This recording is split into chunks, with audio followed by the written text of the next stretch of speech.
যত দিন যাচ্ছে ততই আগ্রাসী হয়ে উঠছে রাশিয়া। স্থানীয় সময় মঙ্গলবার ইউক্রেনের বিভিন্ন অঞ্চলে ভয়াবহ ক্ষেপণাস্ত্র হামলা চালায় রুশ বাহিনী। সুমি অঞ্চলের আবাসিক ভবনে ড্রোন হামলায় প্রাণ হারিয়েছেন একই পরিবারের 4 সদস্য।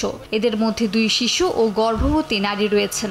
স্থানীয় বাসিন্দারা জানান ওই নারী যমজ সন্তানের প্রত্যাশায় ছিলেন। ভবনের ধ্বংসস্তূপ থেকে টেনে বের করা হয় তার মরদেহ। একই দিনে দিনের বেলাতেই হামলায় কেঁপে ওঠে শিল্পনগরী দিনিপ্রো। শহরের কেন্দ্রস্থলে অফিস ভবন, হাসপাতাল ও বসতবাড়ি ক্ষতিগ্রস্ত হয়েছে। হতাহত হয়েছেন বেশ কয়েকজন। এদিকে ওডেসা অঞ্চলে রুশ বিমান হামলায় ধ্বংস হয়েছে একটি মদ তৈরির কারখানা। শত শত ওয়াইন ও ব্র্যান্ডির বোতল ভস্মীভূত হয়ে গেছে। কোম্পানি জানায় 2.5 লাখ বোতলের বেশি আগুনে পুড়ে গেছে।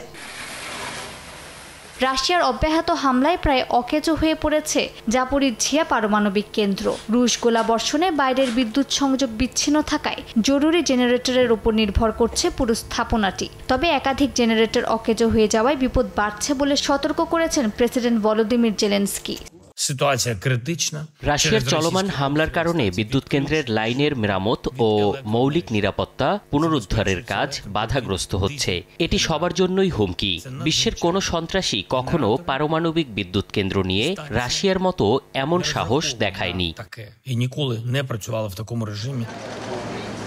সংকটের মধ্যে কিয়েভ সফরে গেছেন ব্রিটিশ রাজ পরিবারের সদস্য প্রিন্সেস অ্যান। প্রেসিডেন্ট জেলেনস্কির সঙ্গে বৈঠকের পাশাপাশি যুদ্ধাহত শিশু ও বাস্তুচ্যুতদের সঙ্গে সময় কাটান তিনি। নিহত শিশুদের স্মৃতিস্তম্ভে শ্রদ্ধা জানান রানী দ্বিতীয় এলিজাবেথের একমাত্র কন্যা।